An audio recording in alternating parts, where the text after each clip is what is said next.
Olá, tudo bem? Voltei com mais um capítulo de interpretação de texto, aqui da nossa série, O que é ser um cristão evangélico? Eu deixei na aula passada a seguinte leitura, Gênesis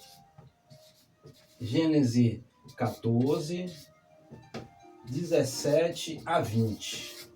Essa foi a leitura da aula passada, Gênesis 14, 17 a 20.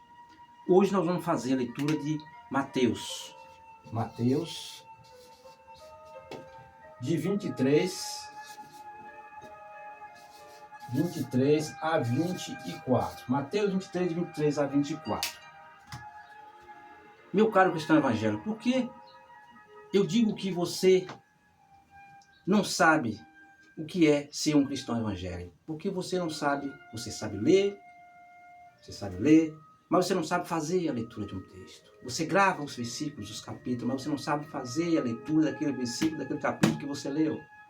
Depende do padre, depende do teólogo interpretar para você.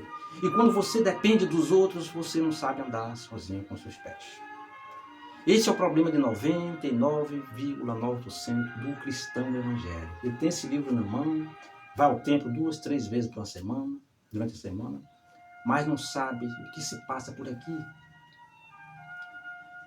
O senhor já leu a Gênesis 14, 17 a 20? O que diz a leitura? O que diz Melquisedeque nessa leitura?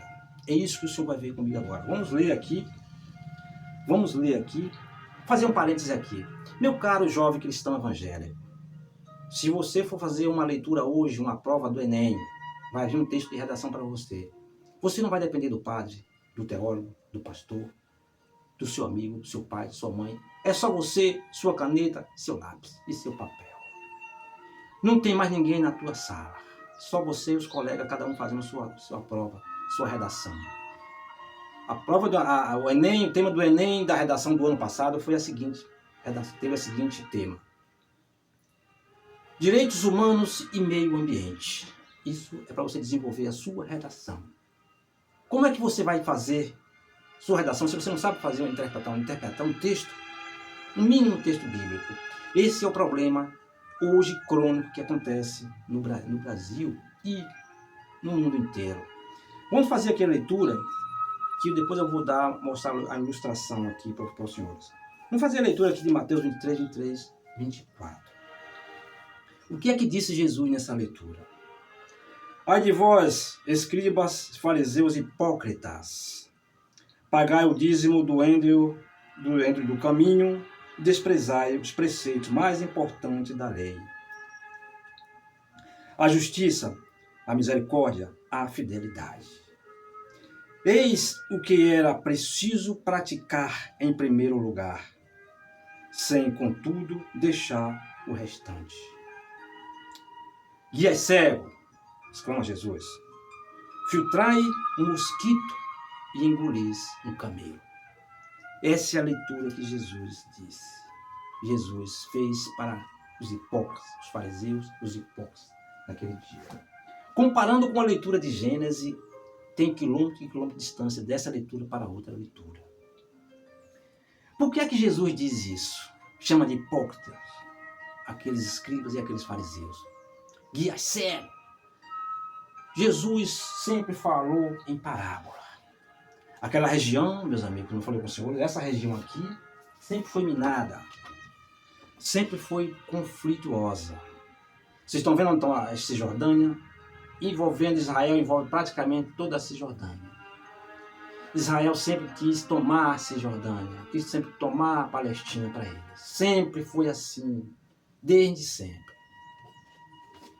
Esse senhor aqui foi o senhor que fundou a Bíblia, a Torá, Moisés, que viveu há 1560 anos antes da Era Comum, da Era Cristã, fundou a Bíblia, a Torá. Quando Jesus viveu naquelas terras que fundou o Novo Testamento, ali já estava dominada pelo Império Romano. Jesus sempre falava em parábola para poder não atacar os reis. Mas mesmo assim não teve jeito. Jesus foi um político muito esperto, viveu até os 33 anos, conseguiu se formar sua turma, começar a escrever o Novo Testamento. E por isso ele começou a bater nas autoridades. Não deu tempo, não deu jeito. Essa região é muito conflituosa. Esses costumes foram espalhados por parte do mundo e veio para o Brasil. Essa, a chamada povo cristão, veio importada de Israel, daquela região para aqui. A Bíblia chegou aqui e aqui se transformou em português. Foi transformada em português. Isso que acontece até hoje. Se eu projeto a minha mão, cristão evangélico, se eu sou um homem grande no meio da bolha evangélica, se eu projeto a minha mão, eu digo que essa mão não é minha mão, mas é a sombra só da minha mão.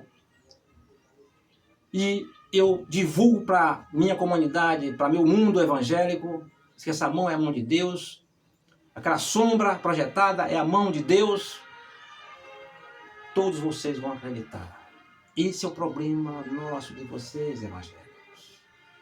Assim como Moisés, que foi até as montanhas, não é? Assim como Moisés, que foi até as montanhas, estava encurralado, foi até as montanhas e disse que tinha falado com Deus, até hoje permanece esse mito. Até hoje. Vamos ver aqui, vamos dar um pausa no vídeo, que eu vou mostrar ao senhor e às senhoras, que vou mostrar ao senhor e à senhora cristão evangélico a diferença entre Jesus e Melquisedeque. É VaptVupt. Meu caro cristão evangélico, isso aqui, quem é esse senhor aqui? Tá vendo esse senhor aqui? Isso aqui é rei Melquisedeque. Rei Melquisedeque, sacerdote. Esse daqui, quem é esse aqui? Abraão. Você tá vendo essa espada de Abraão aqui? Tá vendo esse aqui? Tá vendo esses soldados aqui? Naquela época não tinha foguete, não tinha arma de fogo. Eles lutavam com espadas. A cavalaria. Os seus tanques eram os cavalos. Aqui está Melquisedeque e aqui está Abraão. Melquisedeque era um sacerdote e rei de Salém. Chamou Abraão. Abraão, vamos lutar. Vamos para o vale lutar. Abraão chamou outros aliados dele e saiu para o vale. Lá, para que essa espada do lado de Abraão? Para que essa espada? Ele foi matar, foi caçar fantasma? Não. Foi matar seres humanos.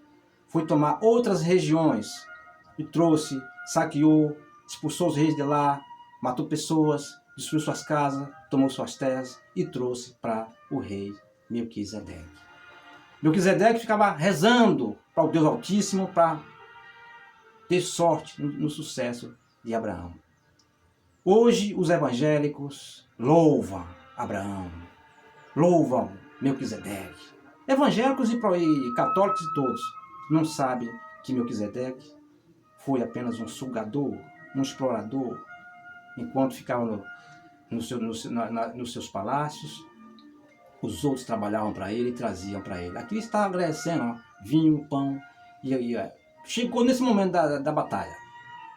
Meus caros cristãos evangélicos, é isso que a Gênesis 14, 17 a 20 vem dizer para você. Você não sabe interpretar. Por isso que Jesus fundou o seu Novo Testamento. Perceberam, cristão evangélico, como é difícil você fazer a interpretação de texto? Por isso que Jesus vem ali. Nessa leitura, ele já vem com um novo ar. Jesus escreve o seu Novo Testamento para isso. Para isso. Para modificar aquela mentira que o povo, Jesus estudou o Torá, a Bíblia Torá. E os costumes dos reis, é como se fosse aqui no Brasil, né? Hoje nós sabemos a história do Brasil. Que houve uma ditadura, que famílias sofreram, morreram, perderam suas casas, suas terras, por um governo sanguinário. Assim foi lá. Jesus sabia toda a história do passado, desde Moisés até os dias de Jesus. Por isso ele fez questão de escrever uma nova ordem. Hoje que os cristãos louvam essas pessoas sem conhecer a história deles, eles foram sanguinários. Tiveram mentes vazias. Esses reis tiveram mentes vazias. Até hoje. O que é isso aqui? Isso é o quê? Que é isso aqui, senhoras e senhores? Isso é hoje. Isso é Palestina. Isso é faixa de Gaza. Quem está cometendo isso aqui com essas pessoas? Deixando as pessoas sem casas, morando no meio dos escombros. Quem está fazendo isso aqui? É Deus? Eles pregam o nome de Deus, como fez Melquisedeque. Eu vou pedir ao Deus Altíssimo, segundo a Bíblia Torá, ele pedia ao Deus Altíssimo para matar outras pessoas. E as pessoas que morriam não eram do Deus Altíssimo? Isso é uma hipocrisia. Por isso que Jesus vem dizer isso. Você entendeu, meu povo, meu caro cristão evangélico? Então, se nós não mudarmos nossa mentalidade, que está difícil de mudar, de fazer vocês enxergarem, meu caro cristão evangélico, está difícil fazer vocês enxergarem essa realidade. Por isso que o nosso canal é Conhecimento Liberta para a Realidade. Esse é o nosso canal.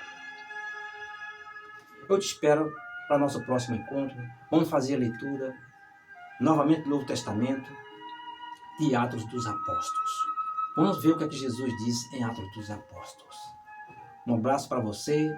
Inscreva aqui no nosso canal, fique conosco, curta e compartilhe e tenha consciência política. Nós só vamos ter consciência política no momento que nós pensarmos que a história ela é vivida, ela vem andando até o dia de hoje. Um abraço, tchau. Eu te espero aqui. Deixe seus comentários e venha escrever conosco, venha participar conosco. Um abraço, tchau.